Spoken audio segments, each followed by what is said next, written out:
Come on, Dave. Get that Canadian Wi-Fi. Is that on a tariff yet?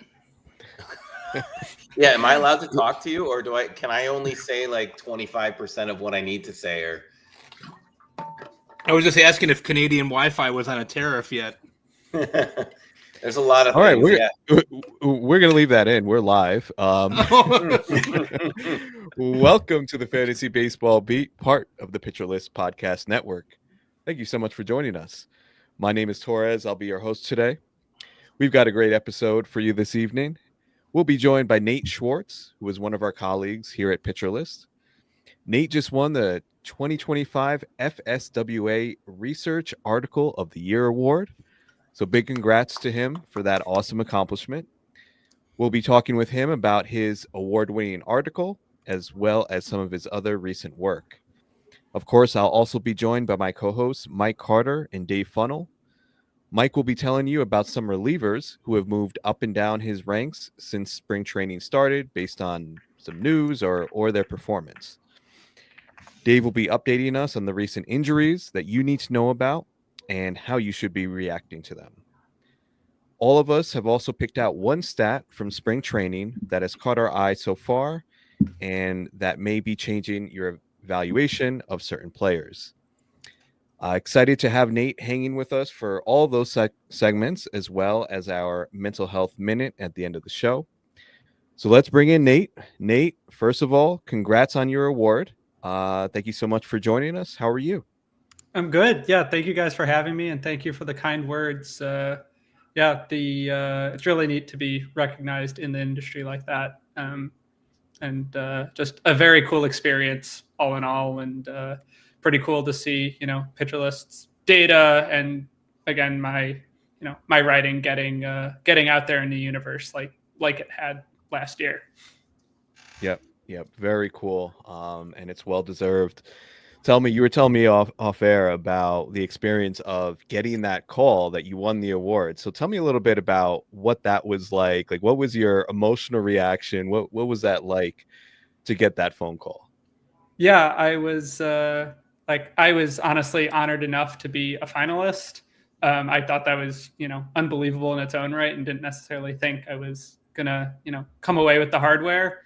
And I'm walking back from my office to catch the train home, and I got a call from a toll-free number, and I knew the show was going on. I'd been following it earlier, and got the call. I forgot who it was. It was like, congrats, you won the Research Article of the Year. You're going to be on in 30. And it was just quite the rush of emotions. I don't remember a single thing I think I said, but it was just, a really neat moment to see kind of all the hard work culminate in a moment like that. That is really cool. And you went on Sirius XM radio, right? To accept the award. That is awesome. Mike, I am still here waiting by my phone 2 years later, waiting for that phone call. For those of you who don't know, when we started our podcast, we were only a couple months in, and we got nominated for Baseball Podcast of the Year.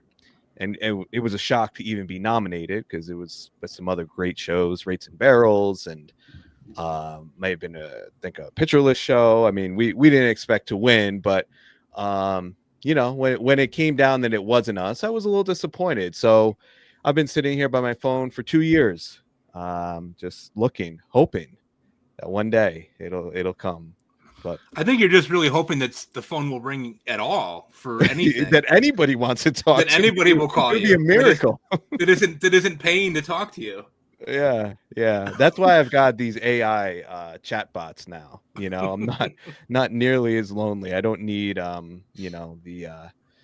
don't need to depend on somebody calling me or texting me. So it's all good. It's all good. But let's get into it. Let's start by talking a little bit about the article that won the award for Nate. And that was about Process Plus, which is a stat that is proprietary to Pitcher List. And it looked at the utility of this metric. So I'd like to start out. If you could just tell us a little bit about Process Plus, Nate, and tell us how I guess what were some of the biggest conclusions you came to in your article about it? Yeah, so Process Plus, kind of generally speaking, is expected WRC plus. It's on a scale like WRC plus, where 100 is league average, and it scales to WRC plus. It's built on PitcherList's pitch level data, which is known as PLV, or pitch level value, which, again, all of this has been created by Kyle Bland, who is really the mastermind behind all of the data. In terms of the article, I really was just kind of the person to put the pen to paper.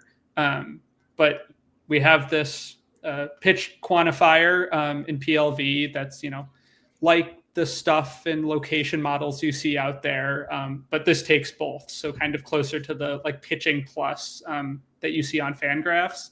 But then rather than just leaving it at the pitch with, what was the, the stuff metrics and what was the location, we then turned that to what the hitter did with it. So, for example, hitting a homer on a 96 mile an hour fastball on the corner is significantly more valuable than hitting a homer on an 89 mile an hour meatball down the middle. So we can use that scale to determine, one, on just the results and batted ball level, how good is a player's ability to make contact, to hit for power, but also decision value. Are they laying off the right pitches out of the zone? Are they attacking the right pitches in the zone? And kind of get this great, encapsulation of who a hitter is outside of just the results. The biggest conclusion, I think, generally that we came to was that Process Plus is very sticky, both year to year within itself and the WRC Plus. So that's basically saying that Process Plus outpredicts WRC Plus from last season to next season. So if you're looking to kind of analyze player performance and see who maybe underperformed or overperformed, Process Plus is a better indicator of, how good a hitter will be than WRC Plus, which I think is just very, very valuable. The last thing is just that, I think most people have seen them, on Twitter, X, Blue Sky at this point. But we have our rolling charts that show within the chart itself, at any given point, how much is a player contributing to their value via decisions, contact, or power. So it can identify the different archetypes of players and also how is a player changing as the season goes on, which I think is just very valuable data that you don't see in the results-based WRC Plus or other stats. Gotcha. Yeah, okay. Yeah, and there was one. Yeah. I took out this little snippet from the article that kind of I thought clearly delineated the difference between Process Plus and WRC Plus. So the main difference is that WRC Plus is solely results based, so it doesn't account for the actual swing decisions themselves, but rather what comes from them at the end of an at bat. For example, a decision to take on 0-0 in an at bat that ends at 2-2 does not get accounted for in WRC Plus, but does in Process Plus. So this allows Process Plus to encapsulate a more true process of a hitter, since no pitch goes unnoticed. So I really like the way you laid that out there. A quick follow-up on this. Is there because I know it can get a little bit, how do I say it? Like there could be some variance, right? In turn, like if a hitter just goes on a hot streak, right, and they hit like 5 home runs in a week, imagine that's going to kind of inflate their Process Plus. I mean, is there like a stabilization point or a point at where we could say like this is sticky moving forward, or do we know that yet? Yeah, so it both decision value and contact stabilize at 400 pitches, and power stabilizes at 800, since those are strictly batted ball events, so it'll take longer. And I believe, I don't remember if I wrote it in the article, I think that's about like a month and a half of data, just kind of on the general baseline that a player's, I think getting around, it's like 4.1 pitches per at-bat on average. So it stabilizes kind of around the same point that a lot of other, season-long stats start to stabilize. Mm-hmm. But then I think it is exceptionally more powerful in season than some of the others. Got it. Okay. All right. So I'm going to pass this to Dave. He's going to ask you a little bit more about how we can maybe apply this metric to our evaluation for this season. Yeah, because this is pretty fascinating stuff because decision making is such a huge thing that not a lot of people think about. Like you could get lucky on a pitch and you should have thrown it and it was exactly where it was supposed to be, and then some guy hits it out. But after doing all of that, who are some of the players that you're actually higher on than the market due to their process plus? Yeah, so the first one that comes to mind, and though it seems in the last couple of weeks the market might be catching up to me, was Lawrence Butler. I know he had this great power run that might not necessarily stick, but he had an overall process plus of I think like 118, which is very strong. But the most telling thing is that his decision value in season jumped from about 10th percentile to peaking at like 85th percentile at the end while he was on that hot streak. So he very clearly something clicked in his decision making and his just general process.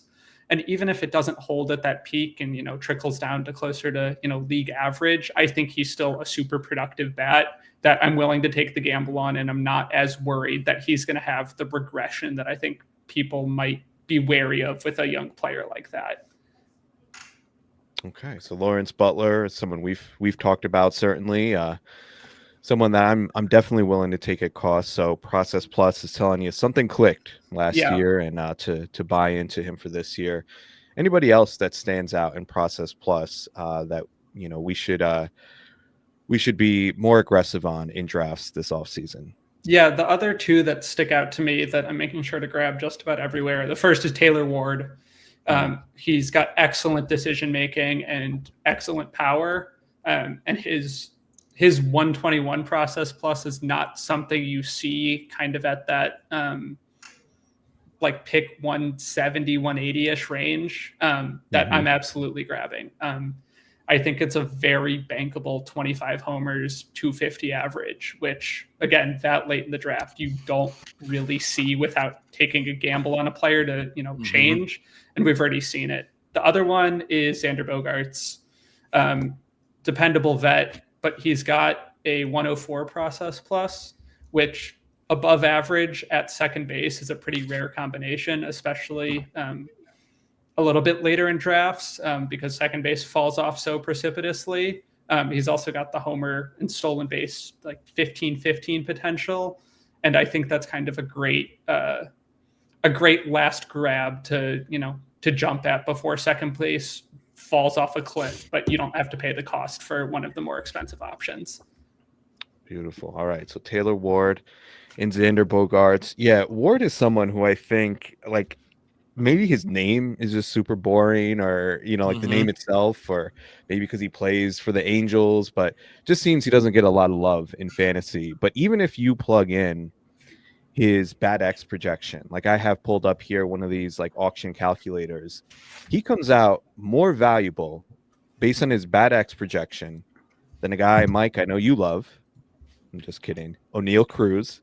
Ward it comes out more valuable than him in about the same amount of plate appearances. So yeah, 76 hitter overall.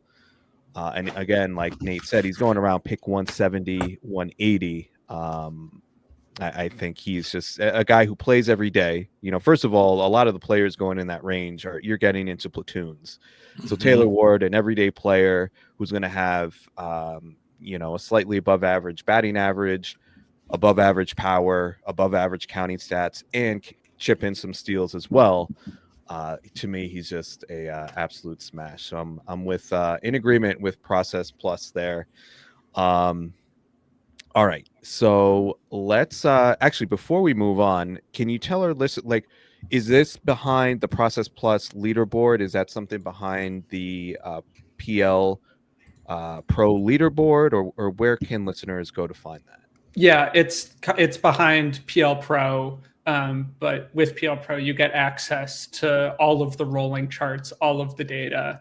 I know there was a thread going around X and Blue Sky with all of the developments that are coming with PL Pro, with some of the dashboards and other data we're working on, and it's just there are so many tools there that I feel like a kid in the candy shop clicking around the boards that we have. It's just truly invaluable data that one gives me an edge a lot of the time, that I know that the numbers I'm looking at aren't the numbers that everyone else is looking at, which is just, awesome to have. Right. Yeah, definitely. I saw that thread going around about the awesome new tools that Pitcher List is putting out there. So PL, I always get this confused. It's PL Pro, right? Is the top tier. Okay. So PL Pro is $20 a month. There's also, you could sign up for a lifetime subscription. So there's lots of different options, but definitely recommend checking that out and getting access to all those great tools. So thank you for sharing a little bit about your article, Nate. Congrats again. We are going to move on to talking a little bit about injuries. And over the next couple segments here, we're going to talk about, in general, I would say the theme is looking at some spring training news and some things that we need to think about. I know many people are gearing up for drafts, whether it's this weekend or next weekend. And we want to keep you updated on the latest news and how to react to that news. So we're going to start with injuries, which is Dave's wheelhouse here. And we've had a few big ones, particularly on the Orioles over the past few days. So let's start actually with Gunnar Henderson.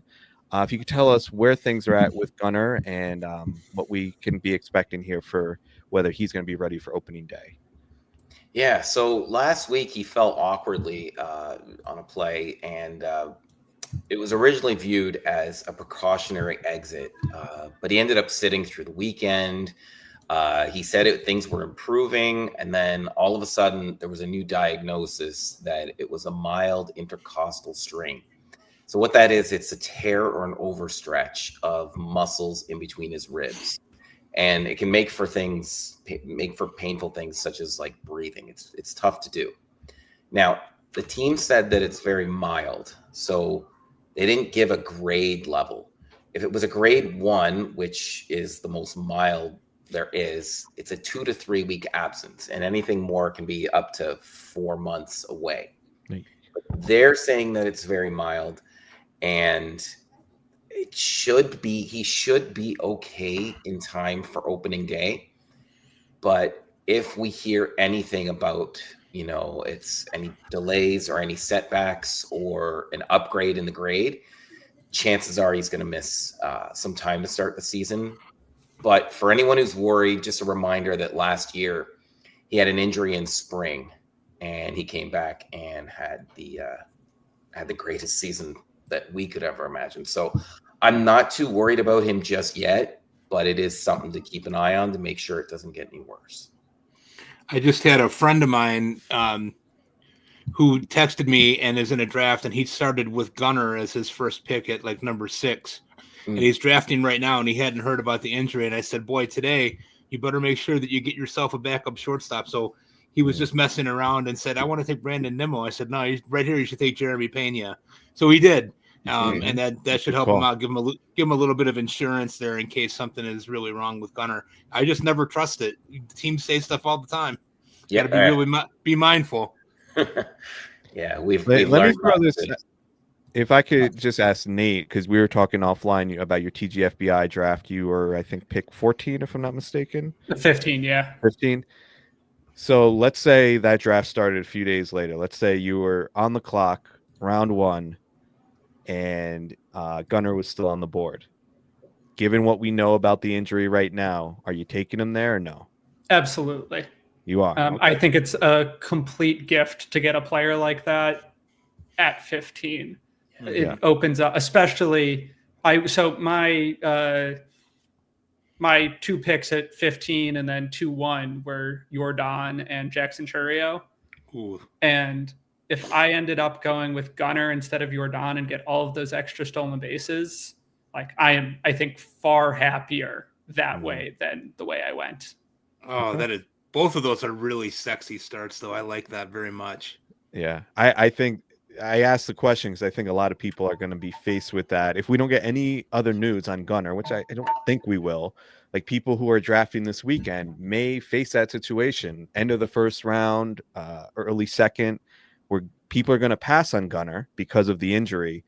I I think you have to, right? I mean, if you're at that point and he's still there, I think what you said, Mike, is wise. Like, if you do take that risk, just keep in mind, maybe instead of going, maybe you prioritize a backup shortstop like a Jeremy Pena, a guy who's going to play every day, or just to cover yourself in the worst case scenario. So yeah, I think that makes a lot of sense. Tell us about another Oriole that we just got the news on today, Dave. Yeah, it's brutal. Grayson Rodriguez. He's had an injury history, and specifically with the lat. He's had 2 major injuries in the past. Last year it cost him extended time. He came into camp. They said he was ready. He looked ready.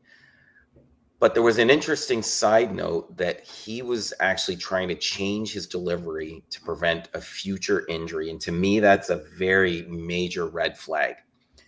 Because anytime you want to change something like that, you risk yourself for future injury. You just can't change the way that you've done something for so long and expect no repercussions. So he had a bad start yesterday. So we're recording this on Thursday. So it was Wednesday. He had a bad start with low velo. There was one report that said he did it on purpose after the game to throw slower than he usually did. Another report said he felt sluggish. And it turns out today that he has soreness, and he's going to undergo some testing. We should know the result of this by the time this is released, hopefully, but we should know this weekend. But my guess is that he will not start the season. I think he will be on the injured list to start the season. Yep, a guy that if I'm drafting this weekend and we have no news, I'm just staying away, man, because he went on the IL with a lat injury. Now with this injury, there's certainly it seems to be a connection to that. So yeah. It's all there. It's the tricep. It's all connected. So yeah. And we are all doctors on this show. So 1,000%. I joke because like everybody has to give the disclaimer on a podcast. Well, we're not doctors. We are doctors. All right. We're just gonna say we're doctors. There's only one in my free time. It's Dr. Dave. Yes, we have our own Dr. Dave. Yeah, so off of Grayson, give us some other bad news for Christian Walker. Keep it coming, Dave. Keep it coming, baby. Just keep. That's why I'm here. Christian Walker, he said he had some pain in his side the other day, and it's worrisome because it's oblique soreness on his left side, and that's the same side that he had an injury that he missed a lot of time for last year. He said that it doesn't feel as bad as it was, but we all know, trusting, what people say like that. The players, they just want to get back out there. So he's going back to Houston. He's going for an MRI. We're going to keep an eye on this, but we'll probably know very soon what we're in for. But man, obliques are tricky. They linger. They come back, and it's something that takes a long time. And anytime you rush back from an oblique injury, chances are you're going to either go back with the same injury or something else because you're overcompensating. So, and it's concerning. I mean, given his age and the fact that he had this injury last year, he says it's a little bit, like it's not as severe, but that's just always a tricky thing, man. You see with these hitters sometimes, like with Cassis last year. His was like a more of a rib issue, right? But yeah, it just when you're swinging violently like that, I think the risk of re-injury obviously is pretty high. So probably another guy that if I'm drafting this weekend, I'll just go elsewhere. Yeah. And one thing that I think we can react to, like say you're doing a 12-team draft this weekend. One name that I want to put out there that I think you need to keep in mind for like a last round pick as a flyer is Cam Smith. If anything, let's say Walker doesn't start the season, or he starts on the IL. I think Cam Smith could make this team out of camp. They could just move Paredes to first base, and I mean Cam Smith is tearing it up in spring training. dude looks like an absolute unit out there. I really think he could be on the fast track, and he could be kind of like I don't know, like Jackson Merrill a guy who, you know, we really didn't have on the radar, but a rookie who just comes up and exceeds expectations. And I really think just someone like a last round flyer, a guy you may drop anyway. If the news on Walker isn't good, take a chance on Cam Smith. I think that could definitely. And he's hitting the ball hard this spring, so that's a great sign. He's not intimidated at all. No, I mean his strikeout to walk numbers have been elite through the minors. He's continuing to show that in spring, and he's hitting bombs. So I really like his potential. But we're gonna switch to some good news. All right, enough being a Debbie Downer or a Dave Downer. We are gonna get some positive updates, but before we do that, we're gonna take a quick commercial break. All right, we are back. Give it to us, Dave. We want some good news. Yeah, I'm here with some good news. It's great to do this. Christian Yelich, he's looked good this spring. He's showing progress. He did batting practice last week, and then he was back in the lineup. He was as DH over the weekend, but as of Wednesday, this past Wednesday, he was actually in left field, which is great. So he looked great. He felt great. It's looking more and more like he will be ready. And I haven't heard of any setbacks or tightness or limitations. Still doesn't mean it might not happen, because any surgery, especially in the back, it is very worrisome. But knock on wood, it's been great. So things are looking good for Christian Yelich. Beautiful. Well, that's nice to hear. Yeah, it's good to say. And then the other piece of good news is Dalton Varsho. Now, when he finished the season last year, he had to have surgery on his shoulders. And there were worries at the time that he wouldn't be ready for opening day. But he came into camp and he absolutely obliterated those worries. He was ahead of schedule when it all started. He got into a game as of last Thursday as DH. Now, he's still been DH, but the good news is that he can hit. He's looked good hitting. He's looked powerful. I think he's hit a couple home runs. And the next thing will be for him to throw and field, but there's still plenty of time before opening day. So I think he'll make it for opening day. They need him to play in the field for him to have as much value as he does. And yeah, it's looking good. So.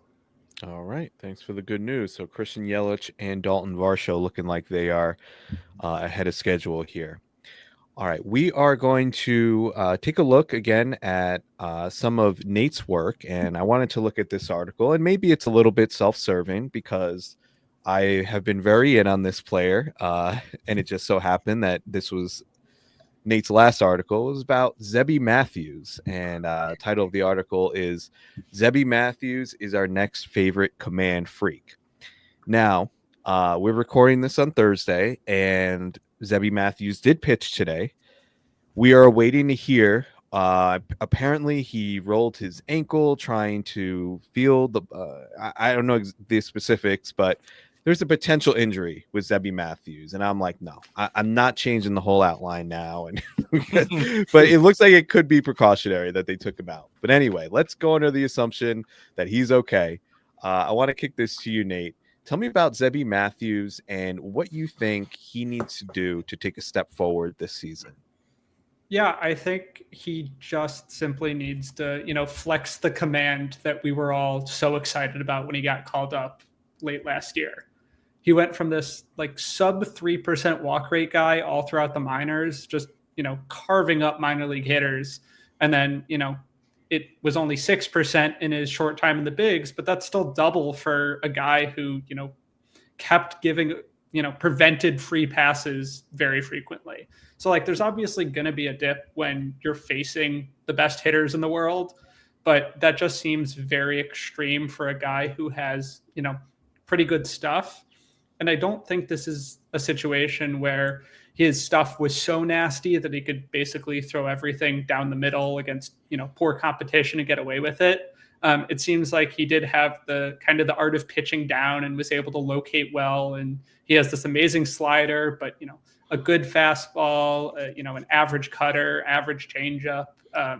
where it's like it seemed like he was pitching, not just throwing in the minor leagues, and then the rails just completely fell off after his first, I think, 2 or 3 starts.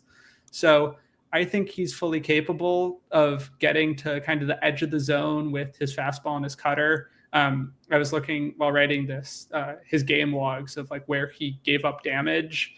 And there were so many outings where he just had all of these fastballs and cutters down the middle that were just absolutely mashed.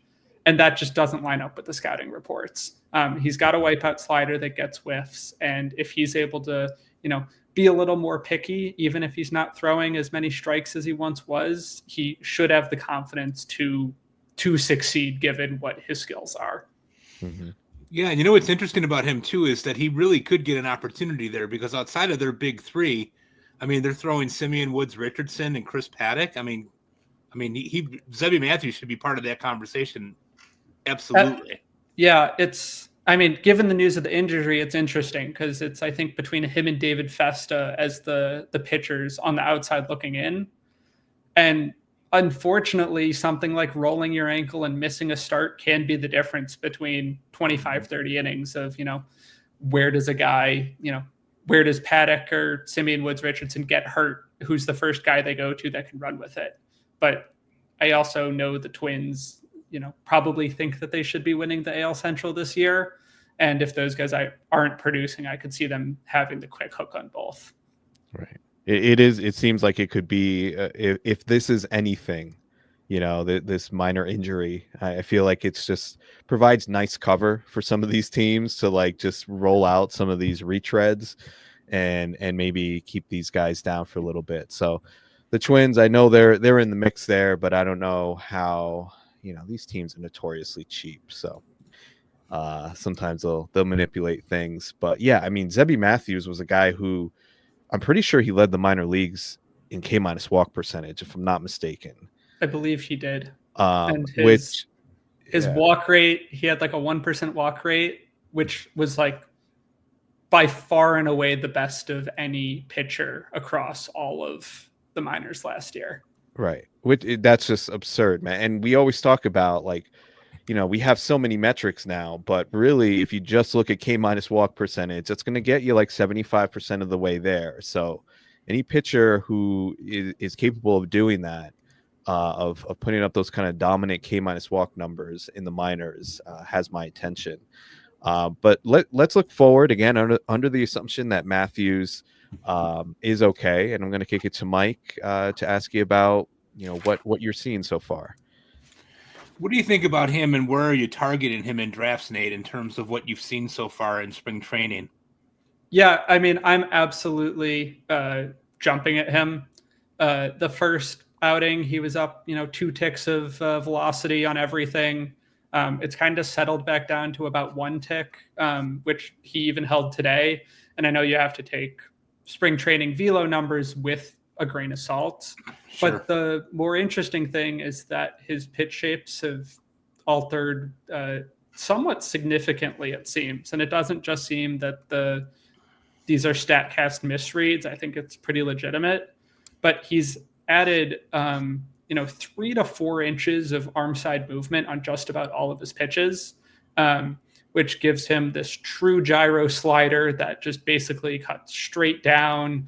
The cutter is, a little bit closer to the fastball, but more importantly, the changeup now has a lot more closer movement horizontally to the fastball, which I think is potentially the key for him to deal with lefties, since it's not this, horizontally moving pitch, and, gives him the chance to deceive hitters and be able to succeed. So I'm kind of looking at him in that like around pick 300-ish at the earliest, if I'm a little worried based on the other young arms that people are taking stabs at, because he doesn't technically have a rotation spot yet, but I would not at all be surprised and am hopeful that he hits that 120 inning threshold.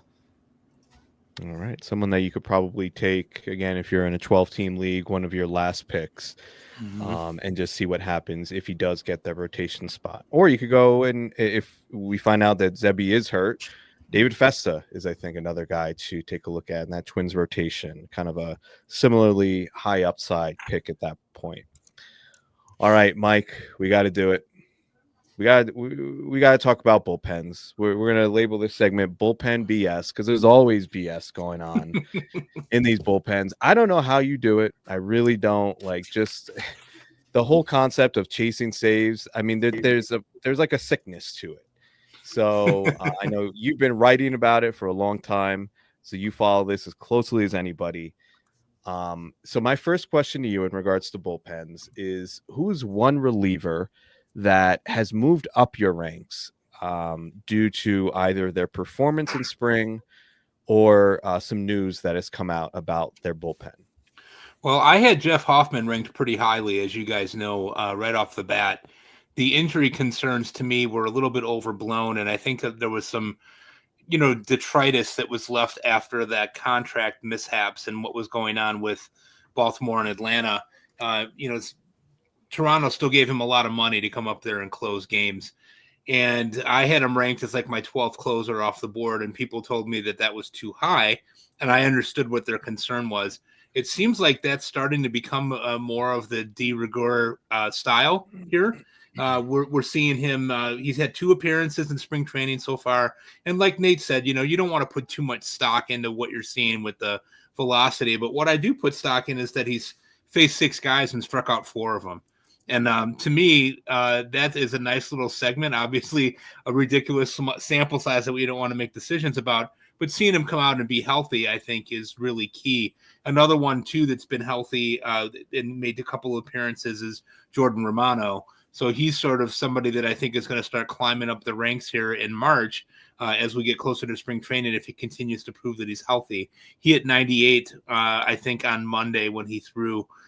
He came out of it and said that his body felt good. His arm felt good. It was the first time that he had been on a mound, facing an opposing team since May of last year. So he's one to really watch. I'm not saying I'm moving him up yet, but I think that that's somebody that we really got to keep an eye on. I was going to ask you, I was actually going to text you this earlier, but since you're here, I'll just ask you.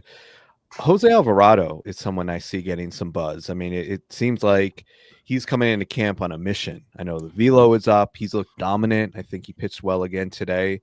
Do you think there's a chance that he could sneak into, I know he had the role at one point last year. I mean, do you think he's kind of a dark horse to get some saves in Philadelphia? I think he is a really, really nasty thrower. I mean, he's a guy that a couple of years ago I was really high on after seeing him pitch in person. I was like, what is this guy doing? And this is pretty remarkable. I think the situation in Philadelphia is going to be such that there are definitely 3 or 4 guys I think that will get somewhere between, 4 and 6, maybe 5 and 7 saves there. I think he's one of them. I think Kirkerine is another one that could get some opportunities. Matt Strahm, we obviously know what he does, and Strahm has pitched in a variety of roles there. Sometimes he's opening games, sometimes he's the fireman. Romano is a kind of a ticking time bomb with his health, right? So I think Romano's going to get first shot. I think he's going to have over 20 saves. I could definitely see a situation where, Strahm gets 3 or 4, Kirkerine gets 3 or 4, maybe Alvarado gets 5 or 6.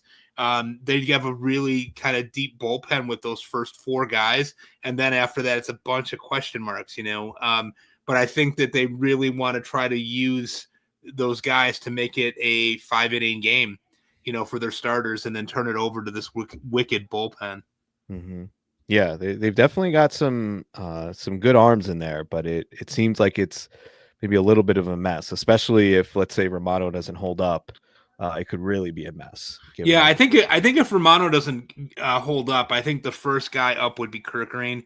Even though Strahm and Alvarado have the experience, I think that being left-handed in that situation really kind of goes against the grain for a lot of managers. And we've seen Rob Thompson use any guy in any situation before. So I think Kirkerine is kind of the heir apparent, but I don't. That's a feeling. I mean, when you do bullpens, you just kind of get guts, and you got to kind of watch what ends up happening. But to me, he would be the next guy up, I think, if something should happen to Romano. So speaking of a mess, take us to Boston and tell us about a reliever who you're down on based on spring training. Boy, and I don't want to be, like I love Liam Hendricks and I love everything that he's about. He was here in Chicago for a while. He's great to the kids. I mean, my son wears number 31 because of Liam Hendricks. He just adored him when he was here with the White Sox. But it really is not looking so hot right now. And I know that it can change. I know that he can maybe find that level again, but the velo has been down. They have Aroldis Chapman there as well. I still think by the end of this that Garrett Whitlock is going to have a major role, whether he's closing or not. I mean, I think he absolutely could be the closer. Justin Slayton is also there and was really good last year, although I think he's due for a little bit of regression.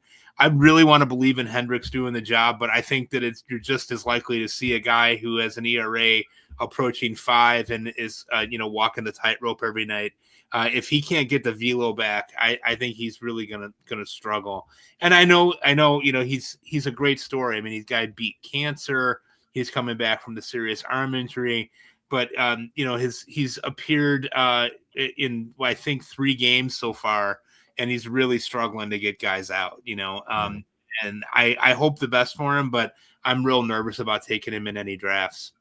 Yeah, I don't see it like you. I hope he gets it together. I mean, there's really, you can't find a bigger difference in terms of guys you want to root for when you have Liam Hendricks on one end versus Aroldis Chapman on the other, right? Like, yeah, right, exactly. Like obviously we want Hendricks to do well, but the guy's missed so much time. He's come back from arm injuries, from cancer. I mean, physically, I didn't think there was any way that he'd be able to just come in and just be the old Liam Hendricks and be, the 9th inning lockdown closer. And it seemed like people were kind of, before spring training, it seemed like people were just convinced like he's the guy, and I just didn't understand that. So yeah, I'm with you. I think there's a lot of, I could see Whitlock because Chapman too, man. Like, yeah, I understand he's done it before, but I mean, he's walking guys left and right in spring, and he's always kind of had a walk problem. He's 37 now. Like,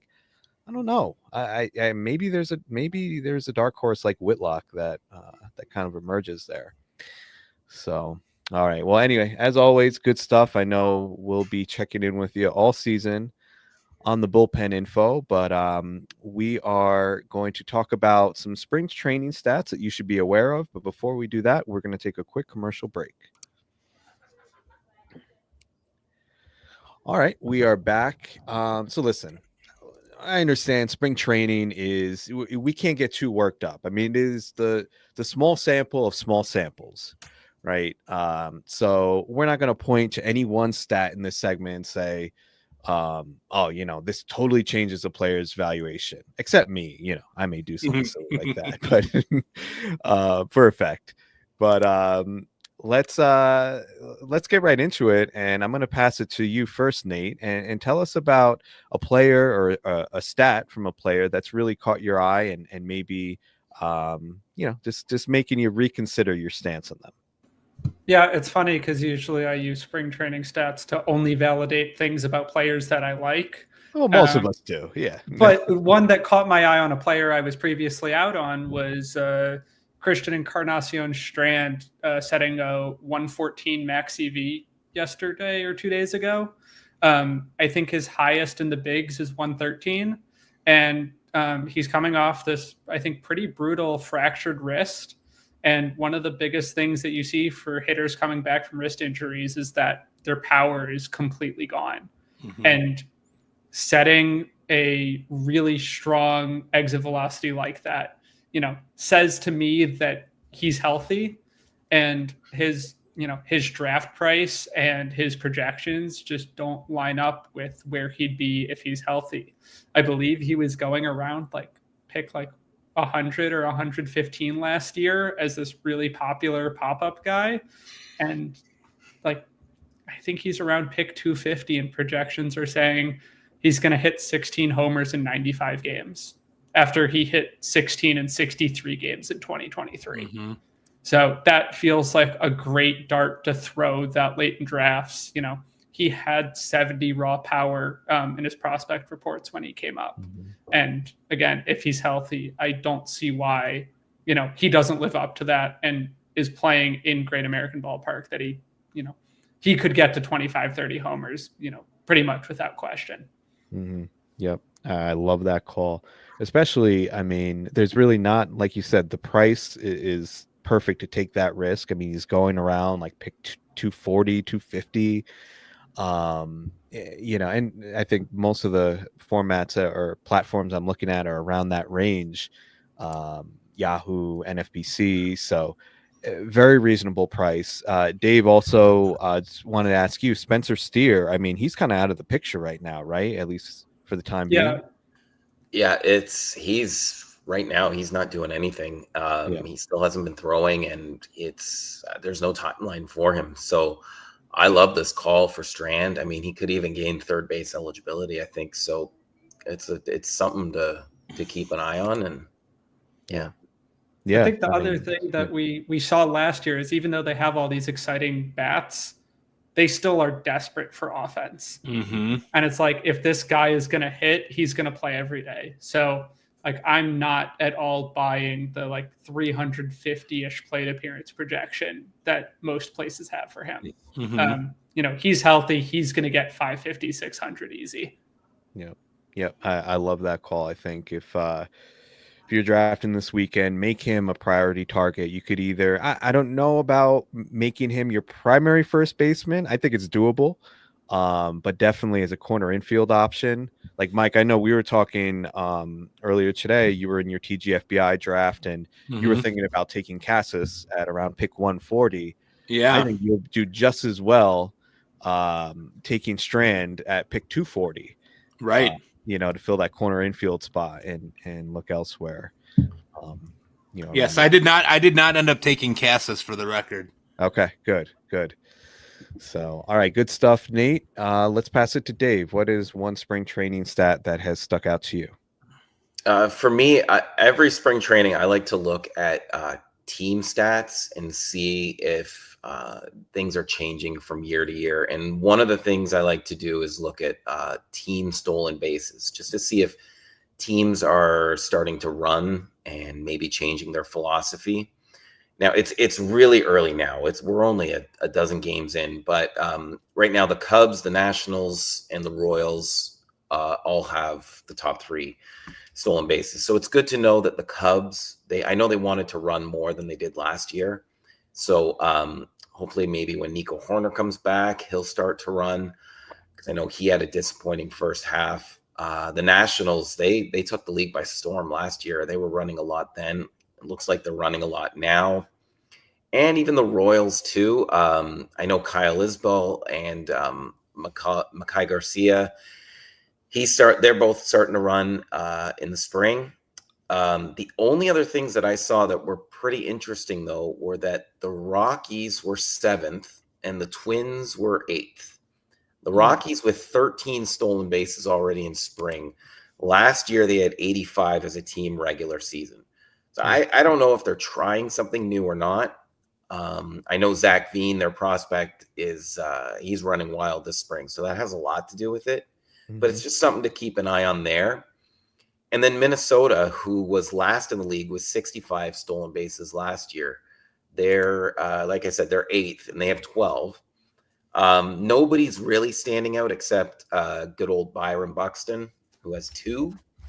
But it just seems like it's a team philosophy. I want to see if this continues, and it's something that I'm going to keep an eye on throughout the spring. But yeah, stolen bases as a team, that's what I usually like to look at to see if there's any changing trends. Yeah, that's a really, I think, a wise thing to do. And I like those call outs. I'll definitely be checking in with you about that, about like the Twins and the Rockies, because that really does change these players' valuations. And the Twins having that spread out, like you said, with the Rockies, a lot of it was Zach Veen, who, by the way, is the guy you should keep on your radar for stolen bases.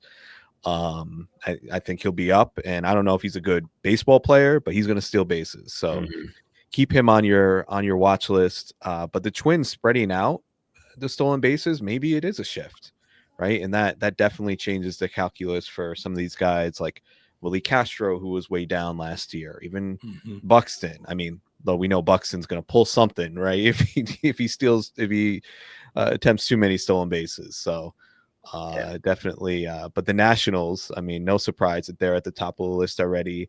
They're like a cheat code, man. Like Dylan Cruz, dude's going to steal 40 bases. I know we've talked about him. He's going to hit every day at the top of the lineup, and he showed that he's going to steal at have a plus 30% stolen base attempt rate. He's going to steal 40 bases this year. And I think he's an absolute smash.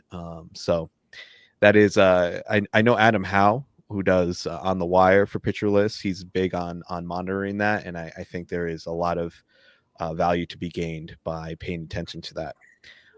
All right, Mike, what do you got? Mine is, I'm very excited about Corbin Carroll. You know, he's having a really good spring after having a really bad spring last year. He's hit 3 home runs with exit velocities all over 100 miles an hour. One was a grand slam in Milwaukee. He did sit on Sunday because he had some lower back trouble, but nobody seemed to be overly concerned about it. He said afterwards that if it had been a real game, he would have played. I'm just happy to see him well. You know, there's always those concerns about the shoulder.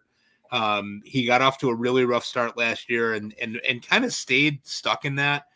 I don't think that I'm looking at him as a guy that's going to hit 30 home runs, but I think 20 is well within reach and 40 to 50 stolen bases. I believe in him so much that I actually made him my first pick in TGFBI at pick 12. And I was really happy that he fell to me. And I went from there. So we'll see what happens with that, but I'm real excited to see him hitting the ball really hard and with authority so far this spring in 2025. Beautiful. All right. So Mike, it is Corbin Carroll. He is rocking the ball this spring. So for mine, I'm going to go to Christopher Sanchez as my stat to know about. He has a 25% swinging strike rate. Now, granted, that's in like 6 innings. I know it's kind of silly to look at that. But the fact that it's also accompanied with increased velocity, he's up 2 ticks, as well as a cutter that he had added toward the end of last season that he's continuing to incorporate and use more. I think he's just an absolute smash, man. I think you had brought up, Dave, at one point drafting Logan Webb, and I think my response to that all the time is, well, why not wait for Chris Sanchez 100 picks later? Yeah. You know, because that I think the profiles are so similar, and given these improvements that we're seeing, we'll see if they stick. But I mean, if he carries over even a percentage of that, then I think we're talking about not Logan Webb. We're talking about why draft Framber Valdez when you could get Chris Sanchez 130 picks later. Because Valdez, I think, you know, he's got that ground ball, that 60% ground ball rate, but he gives you a decent amount of strikeouts, whereas Webb is not really going to give you that. But I think we could see Chris Sanchez get into that realm if he holds these gains. The one piece of caution I think I do have in regards to Sanchez, and I'd like to get your thoughts on this quickly, Dave.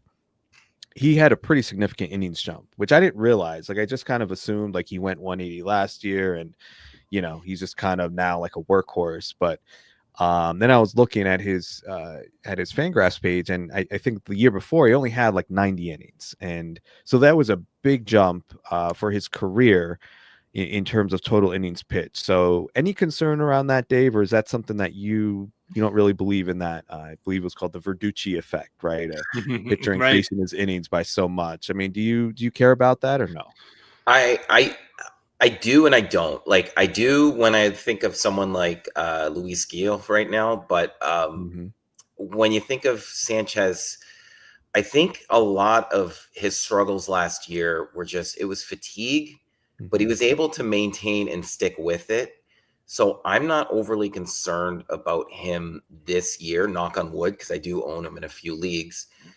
But I think he learned a lot about how to stay with it, how to, you know, stretch himself out over longer periods of time. He's on a team that, like, they model it. They've got Aaron Nola and Zach Wheeler, who are workhorses. So I don't know, maybe there's something there within the organization that knows how to stretch out these players into something that can maintain themselves.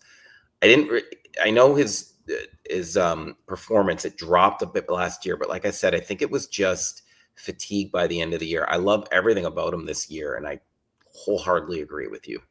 Mm-hmm. So I think he's going to be okay. Okay.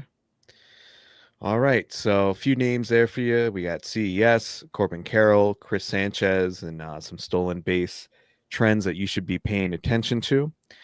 That's all we're going to talk about in terms of baseball, but we've got one final segment here. And as always, we do our mental health minute at the end of the show. So for anybody who is listening for the first time, this is where we take a minute or two or three and talk about things that we are personally doing or want to do in terms of maintaining our overall wellness.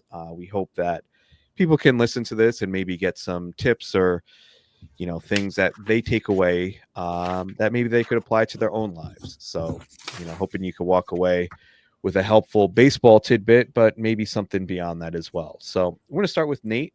What's one thing, Nate, that you have been doing or trying to do to maintain your physical and or mental wellness? Yeah, honestly, it's just keeping up on all the non-baseball things right now. I think, February and March are the busiest months of, you've got all the draft prep, you've got, at least for me, all of, planning out my writing, starting to write articles, and that all adds up really quickly. And, I feel like sometimes if you miss, an hour and a half on Twitter, you'll have missed, the next great thing from, some tidbit of baseball savant info. And that's okay. Making sure that, I'm still taking the time to, seek out my non-baseball related interests and, stay grounded in that. Because as we all know, the baseball season, especially the fantasy baseball season, is just an absolute grind, and you can't get burned out in March. So making sure I'm doing all the other things to keep the baseball afloat as well. Very wise advice. Yeah, it is a grind, and I think it's to just go into it with those with your eyes wide open and kind of being ready to pace yourself. I think that's a very smart thing to do. And yeah, you may miss that player card with the stuff plus of some pitcher who went that day. You'll be all right. You're not going to lose your league because of that. So definitely like that. All right. Thanks, Nate. Dave, what about you? Yeah, mine's actually kind of similar. It was a revelation to me the other day. It was the Oscars, and I didn't even know they were on, but B, but then afterwards, when I looked at who was nominated, I realized I hadn't seen any movie. I didn't know anything going on there. And I realized a lot of it was because of I'm so focused either on my, I'm a teacher and I've got a family and I do a lot of writing here with baseball. So I want to find ways to take a break, kind of like what you're saying, Nate. And so lately I've been, when I'm going to school and I've got a 20-minute car ride, I'm just trying to listen to some music, or I'm trying to make some time just to, watch a show or watch a movie where it's not baseball related, just to make sure that I'm still, with outside of my realm here of work and baseball and family. I want to make sure I can keep myself well-rounded. So I'm going to be trying that. Love it. All right. Thanks, Dave. Mike, let's pass it to you. I don't care about anything else other than baseball. I mean, it's very helpful. Play in fantasy leagues. I coach the baseball team. I coach Jack's baseball team. No, I'm just kidding. You guys brought up really good points. For me, after going through baseball tryouts this week and talking to the boys about what we're expecting and setting up the tone for the way the season will go, the one thing that I found myself continuing to say to them was to over communicate. And as guys, when I was a young guy, nobody taught me to over communicate. Nobody taught me to take that next step in a conversation and make sure that not only was my point getting across, but that other people understood what it was that I was trying to say. And I've told the boys several times during the course of tryouts, if you don't understand something, ask. if you think that you're communicated enough, you're probably not. Take that next step and over communicate. So in terms of communicating on who's going to catch the fly ball, right, or who's covering second on a throw, whatever it might be, they have to learn how to over communicate in that way. And I thought about it in terms of our mental health minute and how we as men will tend to not over communicate. We'll tend to come up short, whether it be a conversation with our significant other, whether it be a conversation at work. It's better to over communicate and get your point across in a kind way, obviously, but it's better to do that than to under communicate. Don't assume that people know the information that you know. Don't assume that someone doesn't need to know that stuff. I mean, obviously you pick your time and place, but over communicate, guys. Tell people that you love them. Tell people that they're in you're supporting them and that you're going to be with them for forever and be friends with them. People really need that support right now more than we've needed it in a really long time. All right. Well said. Thanks, Mike. All right. So for me, I am on a cleaning rampage.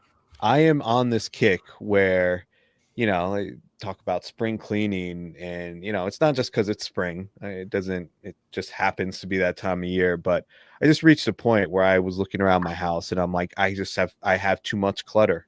Part of that is having 2 kids. It's what happens. But even my own personal stuff, like I realized like I had clothes that I hadn't worn in 3 years, or keepsakes that I was just like stuffing in my drawers that were just taking up space. And then they were causing me to lose other things, So I just went on this kick where I'm like, that's it. I'm like, if let's say, for example, I haven't worn a piece of clothing in my closet for a year, it's out, like I'm donating it, selling it. Anything in my drawer that is not immediately useful, I'm giving it to somebody or it's going in the trash. And I feel that has just been like super cleansing for me. Like I can look at my closet now and know where everything is. And I feel more organized. And it's almost like how when your phone has too many applications open or your computer and things are just kind of like bogged down and slower. That's kind of how I feel with clutter. And I feel like I have, by getting rid of all this junk, I've just been able to kind of like close all those open apps, and I just feel like lighter. I don't know. It's some kind of like, it's more of like a figurative thing, obviously, but it's been a really good feeling. So definitely recommend doing that. Like I think all of us tend to hold on to things for really silly reasons sometimes, and sometimes you would actually mention to me one time, Mike, like the idea of like, if you have something cool but not necessarily worth keeping, take a picture of it, and you kind of like have that as like a something to keep, but it's not taking up space in your living room. Right. I really, and I've actually done that with a few things. So can I ask you a follow-up to that, Chris? Yeah. Did you get rid of the Grimace costume, and where is the blue mouth tape? That I'll never get rid of, because I'm always going to leave that kind of hanging over when we go to Arizona. Like I don't want that. I want you to be scared. Okay. I don't I'm still a little nervous from November. No doubt. Yeah. No, it's gonna, I mean, you're still feeling that way months later. And I think it's just, as we go to next November, I think that, that fear is only going to pick up. So, but anyway, we are going to leave it there for today. Nate, I appreciate you coming on, especially on the short notice. So it was great having you. If you could tell our listeners where they could find you on social media and where they could find your work. Yeah, I mean, first of all, thank you guys for having me on. Love all that you guys do, and I was scrolling through the guests that you've had before, so it's pretty neat. To be a part of this pod. But yeah, you can find me on Twitter @_Nate Schwartz, or on Blue Sky @nschwartz.bsky.app.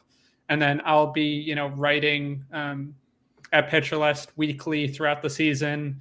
My next article will be coming out early next week as I kind of do a deep dive in what causes a home run problem for pitchers. Awesome. That'll be fun to read. Yeah, for sure. We'll be looking out for that. All right. We'll be back next week. Right now, we have Thomas Nastico lined up to come on next week. So we are looking forward to that discussion. And anybody who's drafting this weekend, good luck. And we are available if you have questions, anything, depending on whatever the format is, keepers, send them our way. We'll help you out. And we're going to help you win some leagues this year. So that's it for today. For Dave Funnel, for Mike Carter, I'm Chris Torres. Thank you so much for listening to the Fantasy Baseball Beat.